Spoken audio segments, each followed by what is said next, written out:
Hello বন্ধুরা, কেমন আছেন আপনারা? নতুন একটি পর্ব দেখার জন্য আপনাদের অনেক অনেক ধন্যবাদ।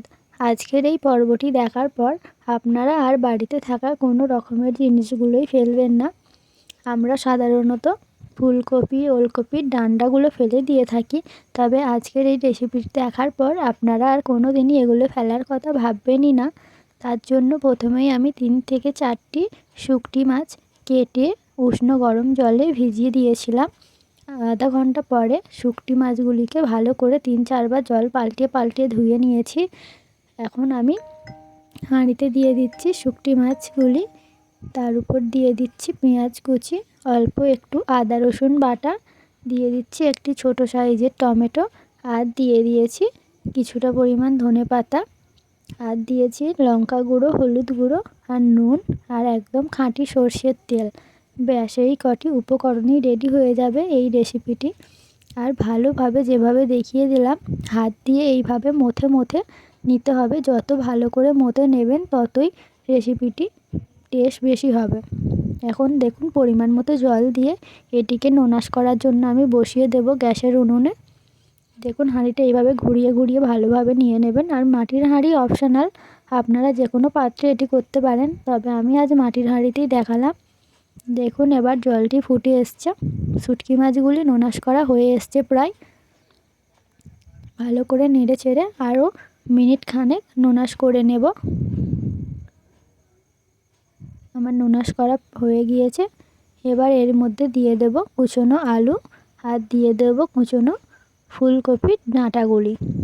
আর অবশ্যই ডাঁটাগুলি কাটার সময় সরু সরু করে কাটবেন আর একটু ছিলে নেবেন, তাহলে খেতে খুবই ভালো লাগবে।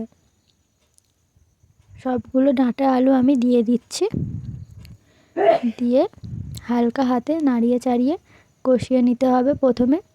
প্রথমে একটু নাড়তে অসুবিধা হবে, কিন্তু একটু নরম হয়ে গেলে আর কোনো অসুবিধা হবে না। দেখুন এইভাবে আস্তে আস্তে করে নাড়িয়ে নিতে হবে।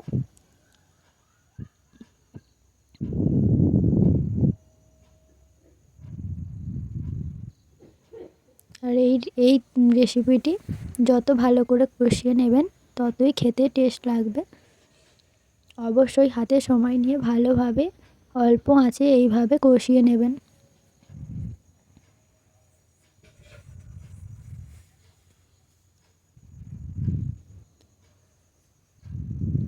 দেখুন কষাতে কষাতে ঠিক এরকম জল ছেড়ে আসবে। এরকম জল যখন ছেড়ে আসবে তখন আরও ভালো করে কষিয়ে নিতে হবে। আর এখন ডাঁটাগুলো অনেকটা সেদ্ধও হয়ে গিয়েছে, নরম হয়ে গিয়েছে, এই জন্য নাড়াচাড়ায় সুবিধা হচ্ছে।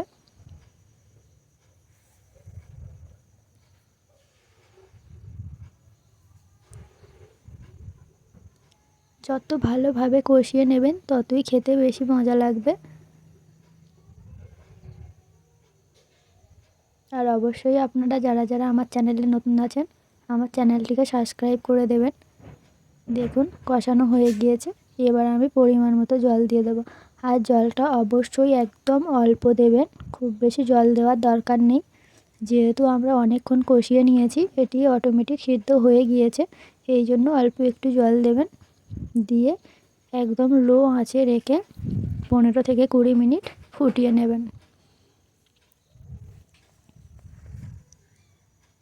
আর ভিডিওটি ভালো লেগে থাকলে অবশ্যই ভিডিওটিতে একটি লাইক করে দেবেন, আর কমেন্টে জানাবেন কেমন লাগলো আপনাদের এই ভিডিওটি। দেখুন 15 মিনিট হয়ে এসছে, এবার আমি একটু মিট মশলা দিয়ে দিলাম, আর দেব অল্প একটু গরম মশলা গুঁড়ি, আর সব শেষে দিয়ে দেব আরও কিছুটা কুচানো ধনিয়া পাতা।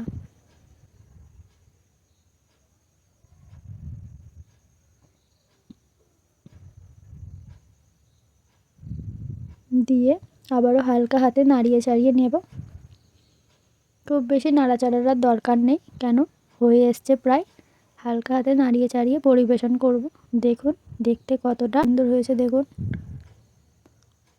অবশ্যই আপনারা বাড়িতে ট্রাই করবেন আর আমাকে জানাবেন কেমন লাগলো আপনাদের।